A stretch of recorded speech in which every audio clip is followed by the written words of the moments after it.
Welcome back everyone. আজকের এই ভিডিওতে বেসিক্যালি আমরা নাথিং ফোন 1 এই ফোনটি নিয়ে ফুল ইন ডিটেলস রিভিউ করব। এই ফোনটি কিন্তু দেশের বাজারে লঞ্চ হয়ে গেছে, আপনারা অনেকে জানেন, তবে প্রাইসটি সম্পর্কে কিন্তু সবাই কিন্তু জানেন না। তবে আজকের এই ভিডিওতে আমি এই ফোনটির বর্তমান বাংলাদেশি প্রাইসটি সম্পর্কে আইডিয়া দেওয়ার চেষ্টা করব আপনাদের মাঝে। তো অবশ্যই ভিডিওটি সম্পূর্ণ দেখবেন। তার আগে যারা এখনও পর্যন্ত আমাদের পরিবারের সদস্য হননি অবশ্যই সাবস্ক্রাইব করবেন অ্যান্ড পাশে বেল আইকনে ক্লিক করবেন পরবর্তী ভিডিওগুলোর আপডেট সবার আগে পাওয়ার জন্য। চলুন শুরু করা যাক আজকের ভিডিও। দর্শক বন্ধুরা, প্রথমত আমরা নাথিং ফোন 1 এই ফোনটি ডিজাইন এবং বিল্ড করে নিয়ে কথা বলবো। এই ফোনটির সামনে পেছনে উভয় সাইডে কিন্তু গোরিলা গ্লাস 5 এর প্রোটেকশন কিন্তু দেওয়া হয়েছে এবং এই ফোনটির ফ্রেমে থাকছে অ্যালুমিনিয়াম ফ্রেম। তো ওভারঅল ফোনটি ডিজাইন এবং বিল্ড কোয়ালিটি আমার কাছে কিন্তু অনেক বেশি ভালো লাগছে, যেহেতু প্লাস্টিক বিল এখানে থাকছে না টোটালি। এখানে ব্যাক সাইডেও গোরিলা গ্লাস 5 এর প্রোটেকশন থাকছে এবং ফ্রন্টেও গোরিলা গ্লাস 5 এর প্রোটেকশনটাই থাকছে অ্যান্ড ফ্রেমে কিন্তু অ্যালুমিনিয়াম ফ্রেম থাকছে। তো বিল্ড কোয়ালিটি অবশ্যই এখানে 10-এর 10 দেওয়া যায় অ্যান্ড ডিজাইনটিও আমার কাছে অনেক বেশি ভালো লেগেছে। ব্যাক সাইডে কিন্তু এর ভেতরে যে এনভায়রনমেন্টটি অনেকটাই কিন্তু দেখা যাচ্ছে ব্যাক সাইড থেকে অ্যান্ড ফ্রন্টে একটি পাঞ্চল ক্যামেরা এখানে ইউজ করা হয়েছে। দর্শক বন্ধুরা, এবার যদি আমরা নাথিং ফোন 1 এই ফোনটি যদি ডিসপ্লে সেকশনে কথা বলি, তাহলে এই ফোনটি ডিসপ্লেতে ইউজ করা হয়েছে 6.55 ইঞ্চেসের একটি ফুল এইচডি প্লাস রেজুলেশনের একটি ওএলইডি ডিসপ্লে এখানে ইউজ করা হয়েছে, যার রেজুলেশন হচ্ছে 1080x2400 পিক্সেলস। অ্যান্ড আমি প্রথমে বলেছি এখানে কিন্তু ফ্রন্টে কোনিং গোরিলা গ্লাস 5 এর প্রোটেকশন দেওয়া হয়েছে। পাশাপাশি এই ফোনটি কিন্তু 120 হার্জের রিফ্রেশ রেটের সুবিধা কিন্তু পেয়ে যাচ্ছেন, যেটির মাধ্যমে ফোনটিকে চালানোর সময় একদম স্মুথ একটি ফিল পেয়ে যাবেন এবং গেমিং করার সময় অনেকটা প্রিমিয়াম ফিল পেয়ে যাবেন এই ফোনটি থেকে। ভিউয়ার্স, এবার আমরা নাথিং ফোন 1 এই ফোনটি এট দ্য মেইন পার্ট ফোনটির পারফরমেন্স সেকশনে কথা বলবো। ফোনটিতে আপনারা অ্যান্ড্রয়েড 12 এর সুবিধা পেয়ে যাচ্ছেন এবং এই ফোনটির চিপসেটে থাকছে কোয়ালকমের স্ন্যাপড্রাগনের 778G এর একটি 6 ন্যানোমিটারের আর্কিটেকচার বিল্ড করে একটি 5G প্রসেসর এখানে পেয়ে যাচ্ছেন এবং এর জিপিইউ হচ্ছে Adreno 642L। নাথিং ফোন 1 এই ফোনটি কিন্তু 3টি র্যাম রোম ভেরিয়েন্টে পাওয়া যাবে। 8GB RAM, 128GB internal storage, 8GB RAM, 256GB internal storage এবং 12GB RAM, 256GB internal storage.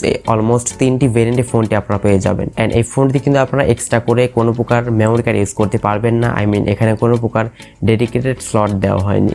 Nothing phone 1 এই ফোনে ব্যাক সাইডে থাকছে 2টি ক্যামেরা সেটআপ, দুইটি অনেক বেশি গুরুত্বপূর্ণ, কোনো প্রকার ফালতু ক্যামেরা এখানে ইউজ করা হয়নি। ব্যাক সাইডে মেইন ক্যামেরা থাকছে 50 মেগাপিক্সেল মেইন ক্যামেরা এবং সেকেন্ড ক্যামেরাটি হচ্ছে 50 মেগাপিক্সেল একটি আলট্রা ওয়াইড সেন্সর এবং এই ফোনটির ফ্রন্টে থাকছে 16 মেগাপিক্সেল একটি ক্যামেরা। ফোনে ব্যাক সাইডে মেইন ক্যামেরা হিসেবে সর্বোচ্চ আপনি 4K তে 30 fps এ ভিডিও শুট করতে পারবেন এবং ফোনটির ফ্রন্ট ক্যামেরা দিয়ে সর্বোচ্চ আপনার 1080p তে 30 fps এ ভিডিও শুট করতে পারবেন। তো ক্যামেরা কোয়ালিটিও কিন্তু যথেষ্ট ভালো মনে হয়েছে আমার কাছে। ব্যাক সাইডে কিন্তু আলট্রা ওয়াইড অ্যাঙ্গেলে 50 মেগাপিক্সেল ক্যামেরা পেয়ে যাচ্ছেন অ্যান্ড ফ্রন্টের সেলফিও কিন্তু খুবই ভালো ছিল এই ফোনটি দিয়ে। এছাড়া ফোনটিতে আনুষঙ্গিক যে সমস্ত বিষয়গুলো যেমন লাউড স্পিকার থাকছে না, কোনো প্রকার 3.5mm headphone Jack, charging port হিসেবে থাকছে USB Type-C পোর্টের সুবিধা এবং এই ফোনটি সিকিউরিটি হিসেবে আন্ডার ডিসপ্লে ফিঙ্গারপ্রিন্ট সেন্সরের সুবিধা আপনারা পেয়ে যাচ্ছেন।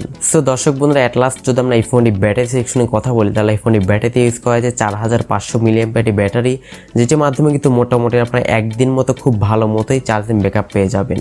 আর নর্মাল ইউজে অবশ্যই 2 দিন মতো চার্জিং ব্যাকআপ পেয়ে যাবেন, যেহেতু প্রসেসরটা অনেকটা ভালো প্রসেসর ইউজ করা হয়েছে এবং এই ফোনটিতে আপনার ওএলইডি ডিসপ্লে পেয়ে যাচ্ছেন, যেটি কিন্তু চার্জ খুব একটা বেশি বার্ন করে না অ্যান্ড এই ফোনটি কিন্তু 33 ওয়াটের চার্জার কিন্তু সাপোর্ট দেওয়া হয়েছে, ফাস্ট চার্জিং সাপোর্ট অবশ্যই, যেটির মাধ্যমে মাত্র 70 মিনিট এই ফোনটিকে আপনি 100% চার্জ করে নিতে পারবেন। মানে 1 ঘন্টা 10 মিনিটে আপনি ফোনটিকে 100% চার্জ করে নিতে পারবেন। শুধু তাই নয়, এখানে কিন্তু ওয়্যারলেস চার্জিং সিস্টেমও কিন্তু দেওয়া হয়েছে।